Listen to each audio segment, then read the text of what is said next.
बहुत पुरानी बात है। धारा नगरी में गंधर्वसेन नाम का एक राजा राज करते थे। उसके 4 रानियां थीं। उनके 6 लड़के थे जो सब के सब बड़े ही चतुर और बलवान थे। संयोग से एक दिन राजा की मृत्यु हो गई और उनकी जगह उनका बड़ा बेटा शंख गद्दी पर बैठा। उसने कुछ दिन राज किया, लेकिन छोटे भाई विक्रम ने उसे मार डाला और स्वयं राजा बन बैठा। उसका राज्य दिनों दिन बढ़ता गया और वह सारे जम्बूद्वीप का राजा बन बैठा। एक दिन उसके मन में आया कि उसे घूमकर सैर करनी चाहिए और जिन देशों के नाम उसने सुने हैं उन्हें देखना चाहिए। सो वह गद्दी अपने छोटे भाई भर्तृहरि को सौंपकर योगी बनकर राज्य से निकल पड़ा। उस नगर में एक ब्राह्मण तपस्या करता था। एक दिन देवता ने प्रसन्न होकर उसे एक फल दिया और कहा कि इसे जो भी खाएगा वह अमर हो जाएगा। ब्राह्मण ने वह फल लाकर अपनी पत्नी को दिया और देवता की बात भी बता दी। ब्राह्मणी बोली, हम अमर होकर क्या करेंगे, हमेशा भीख मांगते रहेंगे, इससे तो मरना ही अच्छा है। तुम इस फल को ले जाकर राजा को दे आओ और बदले में कुछ धन ले आओ। ये सुनकर ब्राह्मण फल लेकर राजा भर्तृहरि के पास गया और सारा हाल कह सुनाया। भर्तृहरि ने फल ले लिया और ब्राह्मण को 1 लाख रुपये देकर विदा कर दिया। भर्तृहरि अपनी एक रानी को बहुत चाहता था। उसने महल में जाकर वह फल उसी को दे दिया। रानी की मित्रता शहर कोतवाल से थी। उसने वह फल कोतवाल को दे दिया। कोतवाल एक वेश्या के पास जाया करता था। वो उस फल को उस वेश्या को दे आया। वेश्या ने सोचा कि यह फल तो राजा को खाना चाहिए। वो उसे लेकर राजा भर्तृहरि के पास गई और उसे दे दिया। भर्तृहरि ने उसे बहुत सा धन दिया, लेकिन जब उसने फल को अच्छी तरह से देखा तो पहचान लिया। उसे बड़ी चोट लगी, पर उसने किसी से कुछ कहा नहीं। उसने महल में जाकर रानी से पूछा कि तुमने उस फल का क्या किया। रानी ने कहा, मैंने उसे खा लिया। राजा ने वह फल निकालकर दिखा दिया। रानी घबरा गई और उसने सारी बात सच सच कह दी। भर्तृहरि ने पता लगाया तो उसे पूरी बात ठीक ठीक मालूम हो गई। वो बहुत दुखी हुआ। उसने सोचा, ये दुनिया माया जाल है, इसमें अपना कोई नहीं। वो फल लेकर बाहर आया और उसे धुलवाकर स्वयं खा लिया। फिर राजपाट छोड़ योगी का भेष बना जंगल में तपस्या करने चला गया। भर्तृहरि के जंगल में चले जाने से विक्रम की गद्दी सूनी हो गई। जब राजा इंद्र को ये समाचार मिला तो उन्होंने एक देव को धारा नगरी की रखवाली के लिए भेज दिया। वह रात दिन वहीं रहने लगा। भर्तृहरि के राजपाट छोड़कर वन में चले जाने की बात विक्रम को मालूम हुई तो वह लौटकर अपने देश में आया। आधी रात का समय था। जब वह नगर में घुसने लगा तो देव ने उसे रोका। राजा ने कहा, मैं विक्रम हूँ, यह मेरा राज है, तुम रोकने वाले कौन होते। देव बोला, मुझे राजा इंद्र ने इस नगर की चौकसी के लिए भेजा है। तुम सच्चे राजा विक्रम हो तो आओ, पहले मुझसे लड़ो। दोनों में लड़ाई हुई। राजा ने जरा सी देर में देव को पछाड़ दिया। तब देव बोला, हे राजन, तुमने मुझे हरा दिया, मैं तुम्हें जीवन दान देता हूँ। इसके बाद देव ने कहा, राजन, एक नगर और एक नक्षत्र में तुम 3 आदमी पैदा हुए थे। तुमने राजा के घर में जन्म लिया, दूसरे ने तेली के और तीसरे ने कुम्हार के। तुम यहाँ का राज करते हो, तेली पाताल का राज करता था।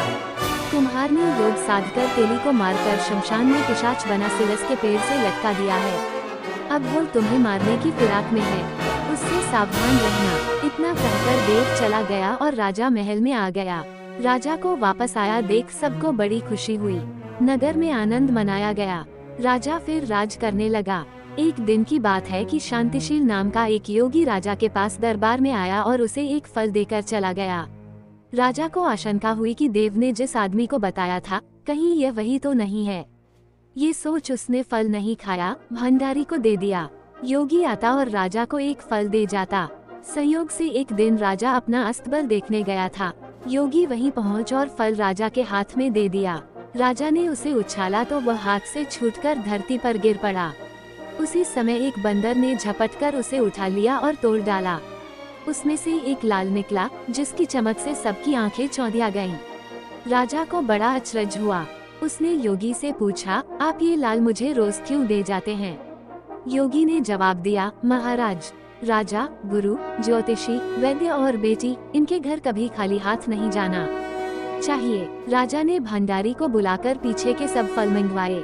तुड़वाने पर सब में से एक एक लाल निकला। इतने लाल देखकर राजा को बड़ा हर्ष हुआ। उसने जौहरी को बुलवाकर उनका मूल्य पूछा। जौहरी बोला, महाराज, ये लाल इतने कीमती हैं कि इनका मोल करोड़ों रुपयों में भी नहीं आंका जा सकता। एक एक लाल एक एक राज्य के बराबर है। ये सुनकर राजा योगी का हाथ पकड़कर गद्दी पर ले गया। बोला, योगी राज, आप सुनी हुई बुरी बातें दूसरों के सामने नहीं कही जाती। राजा उसे अकेले में ले गया। वहां जाकर योगी ने कहा, महाराज, बात यह है कि गोदावरी नदी के किनारे मसान में मैं एक मंत्र सिद्ध कर रहा हूँ। उसके सिद्ध हो जाने पर मेरा मनोरथ पूरा हो जाएगा। तुम एक रात मेरे पास रहोगे तो मंत्र सिद्ध हो जाएगा। एक दिन रात को हथियार बांधकर तुम अकेले मेरे पास आ जाना।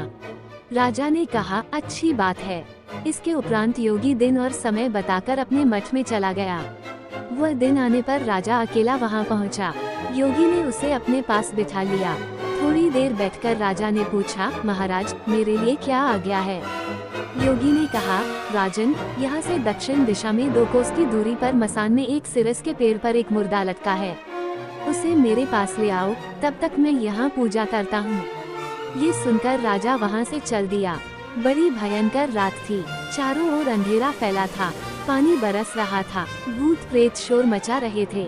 सांप आकर पैरों में लिपटते थे, लेकिन राजा हिम्मत से आगे बढ़ता गया। जब वो मसान में पहुंचा तो देखता क्या है कि शेर दहाड़ रहे हैं, हाथी चिंघाड़ रहे हैं, भूत प्रेत आदमियों को मार रहे हैं। राजा बेधड़क चलता गया और सिरस के पेड़ के पास पहुंच गया। पेड़ जड़ से पुंगी तक आग से दहक रहा था। राजा ने सोचा, हो न हो ये वही योगी है जिसकी बात देव ने बताई थी। पेड़ पर रस्सी से बंधा मुर्दा लटक रहा था। राजा पेड़ पर चढ़ गया और तलवार से रस्सी काट दी। मुर्दा नीचे गिर पड़ा और दहाड़ मार मार कर रोने लगा। राजा ने नीचे आकर पूछा, तू कौन है? राजा का इतना कहना था कि वो मुर्दा खिलखिलकर हंस पड़ा। राजा को बड़ा अचरज हुआ। तभी वो मुर्दा फिर पेड़ पर जा लटका। राजा फिर चढ़कर ऊपर गया और रस्सी काट मुर्दे का बगल में दबा नीचे आया। बोला, बता, तू कौन है? मुर्दा चुप रहा। तब राजा ने उसे एक चादर में बांधा और योगी के पास ले चला।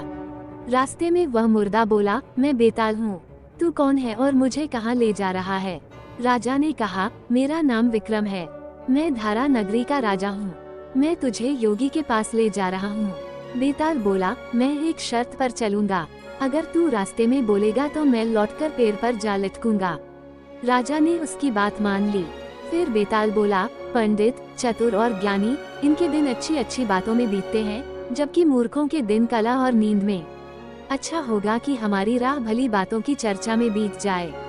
मैं तुझे एक कहानी सुनाता हूँ, ले सुन।